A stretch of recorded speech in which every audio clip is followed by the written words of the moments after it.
Hai sahabat data, di video kali ini kami akan menyampaikan materi mengenai salah satu survei yang dilakukan oleh BPS, yaitu Survei Penduduk Antar Sensus atau yang biasa disebut juga dengan SUPAS. Di sini kami akan membahas seputar pengertian, latar belakang, hingga perkembangan SUPAS dari tahun ke tahun. Teman-teman pasti sudah tidak sabar kan? Yuk kita simak pembahasannya. Survei penduduk antar sensus atau SUPAS adalah survei yang dilakukan untuk mengestimasi jumlah penduduk dan indikator demografi di antara dua waktu sensus penduduk. Lalu, mengapa SUPAS ini dilakukan? Ketersediaan data kependudukan untuk keperluan perencanaan pembangunan di masa mendatang sangatlah penting. Untuk mewujudkan data kependudukan tersebut, dibutuhkanlah proyeksi penduduk pada masa sekarang dan masa yang akan datang. Oleh karena itu, BPS perlu melakukan penghitungan proyeksi penduduk. SUPAS ini akan menghasilkan parameter demografi yang akan menggambarkan kondisi kelahiran, kematian, dan migrasi yang terbaru.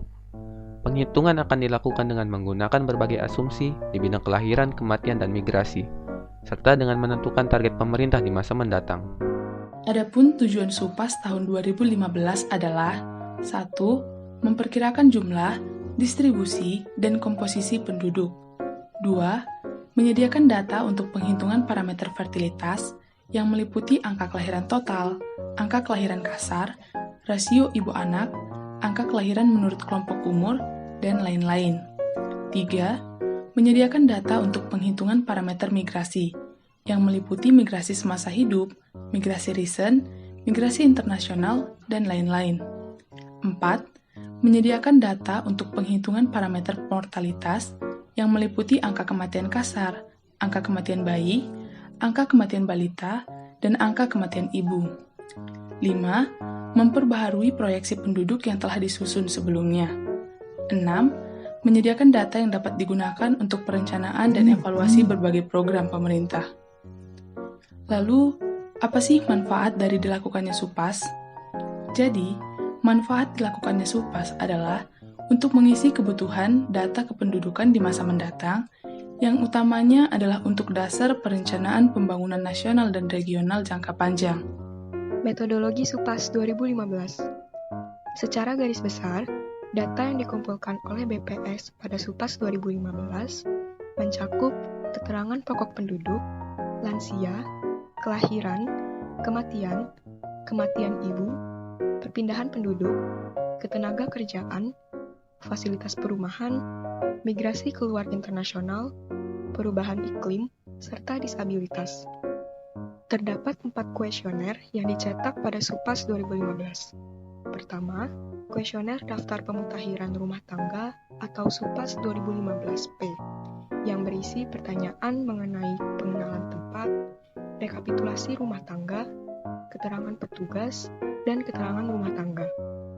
Kedua, daftar sampel rumah tangga atau SUPAS 2015 DSRT yang berisi pertanyaan seputar pengenalan dan keterangan rumah tangga terpilih untuk digunakan sebagai dasar pembentukan kerangka sampel. Ketiga, verifikasi kematian maternal atau SUPAS 2015-P yang berfokus pada pertanyaan seputar kematian perempuan berumur 10-54 tahun pada masa kehamilan atau keguguran, persalinan, atau masa 2 bulan setelah persalinan atau keguguran sejak 1 Januari 2010. Dan keempat, kuesioner pencacahan sampel atau SUPAS 2015-S yang berisi daftar pertanyaan seputar pengenalan tempat, anggota rumah tangga, kejadian kematian sejak 1 Januari 2010, dan migrasi keluar internasional, keterangan umum anggota rumah tangga, perempuan berumur 10-54 tahun, berstatus kawin, atau hidup bersama, atau cerai hidup, atau pisah, atau cerai mati, serta fasilitas perumahan dan perubahan iklim. Daftar pemutakhiran rumah tangga dan daftar sampel rumah tangga digunakan pada tahap uji coba di bulan Mei sampai Juni tahun 2014. Sedangkan verifikasi kematian maternal dan pencacahan sampel dilakukan pada tahap pelaksanaan lapangan. Pelaksanaan lapangan SUPAS 2015 dilakukan pada bulan Mei 2015. Masing-masing tim pencacah bertugas mengumpulkan data dari 10 blok sensus menggunakan metode wawancara berbasis kertas. BPS Pusat mengawasi pelaksanaan SUPAS dengan mengirimkan petugas supervisi yang terdiri dari Master Instruktur Utama dan Instruktur Utama SUPAS 2015, beserta beberapa pejabat eselon 1 dan 2 dari BPS Pusat ke kabupaten kota. Kegiatan supervisi ini meliputi diskusi dengan Kepala BPS Kabupaten Kota mengenai perlengkapan petugas dan dokumen pelaksanaan, diskusi dengan tim pecacah mengenai permasalahan teknis maupun non-teknis beserta solusinya, dan pemeriksaan kesesuaian SOP. Data yang sudah dikumpulkan selanjutnya akan diolah. SUPAS 2015S diolah di BPS Provinsi, sedangkan SUPAS 2015V akan dikirim langsung ke BPS Pusat setelah melalui proses editing di tingkat provinsi untuk dilakukan pengentrian. Proses selanjutnya adalah evaluasi untuk mengidentifikasi kejanggalan yang mungkin muncul di data mentah. Apabila ditemukan kejanggalan yang berpotensi memengaruhi penghitungan, kantor pusat akan menginstruksikan BPS daerah untuk melakukan pendataan dan pengolahan data ulang. Proses terakhir adalah membuat tabulasi data berdasarkan data mentah dan merangkum hasilnya ke dalam buku publikasi yang berjudul Penduduk Indonesia Hasil SUPAS 2015 yang dapat diunduh secara bebas di website bps.co.id. Profil penduduk Indonesia hasil survei penduduk antar sensus tahun 2015 atau SUPAS 2015. Jumlah penduduk Indonesia berdasarkan hasil SUPAS 2015 sebanyak 255,18 juta jiwa. Dalam jangka waktu 15 tahun, yaitu dari tahun 2000 hingga 2015, jumlah penduduk Indonesia mengalami penambahan sekitar 50,06 juta jiwa, atau rata-rata sekitar 3,33 juta setiap tahun. Selanjutnya adalah komposisi penduduk. Komposisi penduduk menurut umur dan jenis kelamin suatu wilayah dapat diketahui dengan piramida penduduk. Bentuk piramida penduduk Indonesia pada tahun 2015 termasuk tipe ekspansif, di mana sebagian besar penduduk berada pada kelompok umur muda. Bagian tengah berbentuk cembung, dan bagian atas cenderung meruncing. Bentuk ini menggambarkan bahwa angka kematian mengalami penurunan. Selanjutnya adalah laju pertumbuhan penduduk. Laju pertumbuhan penduduk Indonesia dari tahun 2010 sampai 2015 cenderung menurun hingga mencapai angka 1,43%. Rasio jenis kelamin. Dari segi rasio jenis kelamin, tahun 2015 secara nasional sebesar 101,01. Pada tingkat provinsi, hasil SUPAS 2015 menunjukkan bahwa rasio jenis kelamin secara umum selaras dengan rasio jenis kelamin pada tingkat nasional, yaitu jumlah penduduk laki-laki lebih banyak daripada jumlah penduduk perempuan. Selanjutnya adalah kepadatan penduduk. Dari aspek kepadatan penduduk menunjukkan banyaknya penduduk yang tinggal dalam 1 km persegi wilayah di Indonesia. Kepadatan penduduk tahun 2015 secara nasional mencapai angka 134 jiwa per kilometer persegi. Selanjutnya adalah distribusi penduduk. Persebaran penduduk Indonesia menurut wilayah geografis untuk mengetahui tingkat pemerataan, tingkat kepadatan, dan daya dukung penduduk terhadap suatu wilayah. Hasil SUPAS tahun 2015 menunjukkan bahwa penduduk Indonesia masih terfokus di Pulau Jawa, dengan luas geografis yang hanya sebesar 7% dan dihuni oleh sekitar 57% penduduk Indonesia. Selanjutnya, ada dinamika kependudukan. Dinamika kependudukan dibagi menjadi dua. Yang pertama adalah bonus demografi. Pada tahun 2015, Indonesia mengalami era bonus demografi dengan rasio ketergantungan sebesar 49,2. Rasio ini berarti setiap 100 penduduk usia produktif dari rentang usia 15 sampai 64 tahun menanggung beban sebanyak 49,2 penduduk usia non-produktif dari mulai usia kurang dari 15 tahun dan usia 65 tahun ke atas. Yang kedua adalah penduduk usia lanjut.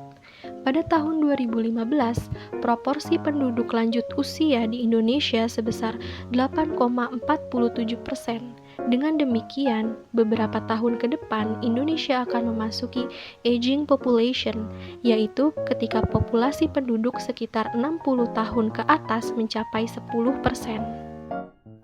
Perkembangan SUPAS dari tahun ke tahun. SUPAS tahun 1976 adalah SUPAS pertama yang pernah dilakukan Indonesia, di mana dilaksanakan di seluruh wilayah dalam 3 tahapan. Tahapan 1 ada pendaftaran rumah tangga, tahap 2 ada mengumpulkan keterangan mengenai keadaan sosial, ekonomi, dan demografi secara rinci, dan tahap yang ketiga adalah survei fertilitas Indonesia yang diselenggarakan dalam rangka survei fertilitas dunia. Survei ini merinci perilaku fertilitas dan keluarga berencana dari sekitar wanita Jawa dan Bali. Berikutnya ada SUPAS tahun 1985. SUPAS 1985 adalah SUPAS kedua yang dilaksanakan setelah tahun 1976, di mana dilakukan mencakup seluruh wilayah geografis Indonesia. SUPAS 85 bertujuan untuk memperkirakan jumlah penduduk dalam kurun waktu antara sensus penduduk tahun 1980 dan 1990, memperkirakan tingkat kelahiran, kematian, dan mobilitas penduduk, mendapatkan keterangan sosial ekonomi penduduk, serta mendapatkan keterangan tentang bangunan dan tempat tinggal penduduk. Lain dengan sensus penduduk tahun 1980, penduduk yang tidak mempunyai tempat tinggal tetap seperti awak kapal, suku terasing, tunawisma, maupun WNI yang berdiam di luar negeri tidak dicakup dalam survei. Lalu ada SUPAS tahun 1995. SUPAS 95 adalah SUPAS yang ketiga kali dilaksanakan oleh BPS. Materi pokok yang dicakup dalam SUPAS 95 antara lain fertilitas, mortalitas, dan migrasi. Di samping itu ada juga keterangan sosial ekonomi sebagai materi penunjang. Nah, hal yang paling istimewa dalam SUPAS 95 adalah untuk pertama kalinya dilakukan pengumpulan data mengenai urbanisasi di 6 kota besar, yaitu Medan, Jakarta, Bandung, Semarang, Surabaya, dan Ujung Pandang. Hal ini mengingat studi dalam 2 dekade terakhir ini dirasakan bahwa urbanisasi yang terjadi di Indonesia sangat pesat dan berdampak bagi beberapa segi kehidupan di daerah kota. Berikutnya ada SUPAS tahun 2005. SUPAS tahun 2005 dirancang khusus untuk mendapatkan data statistik kependudukan yang dapat dibandingkan dengan hasil sensus penduduk tahun 2000. Data yang dikumpulkan mengenai keterangan pokok penduduk, fertilitas, mortalitas, migrasi, pekerjaan, dan keadaan tempat tinggal. Dalam SUPAS tahun 2005, cakupannya ditambah dengan administrasi kependudukan, migran komuter, migran sirkuler, etnis, dan penduduk usia lanjut. Pelaksanaan SUPAS tahun 2005 dilakukan di seluruh wilayah Indonesia, kecuali Provinsi Nangro Aceh Darussalam dan Kabupaten Nias. Dan SUPAS yang terakhir kali dilaksanakan adalah SUPAS tahun 2015. SUPAS tahun 2015 dilaksanakan di seluruh wilayah Indonesia dengan jumlah sampel yang dicakup adalah 40.750 blok sensus dan jumlah rumah tangga sampel sebanyak 652.000. Hal yang berbeda dari SUPAS tahun-tahun sebelumnya dengan tahun 2015 yaitu adanya penambahan informasi terkait migrasi internasional dan urbanisasi, penduduk lanjut usia, perubahan iklim, dan juga angka kematian ibu. Tentunya 4 tambahan informasi tersebut sangat bermanfaat untuk merancang kebijakan sesuai dengan program MDGs. Nah, itulah pembahasan mengenai survei penduduk antar sensus. Semoga bermanfaat dan sampai jumpa.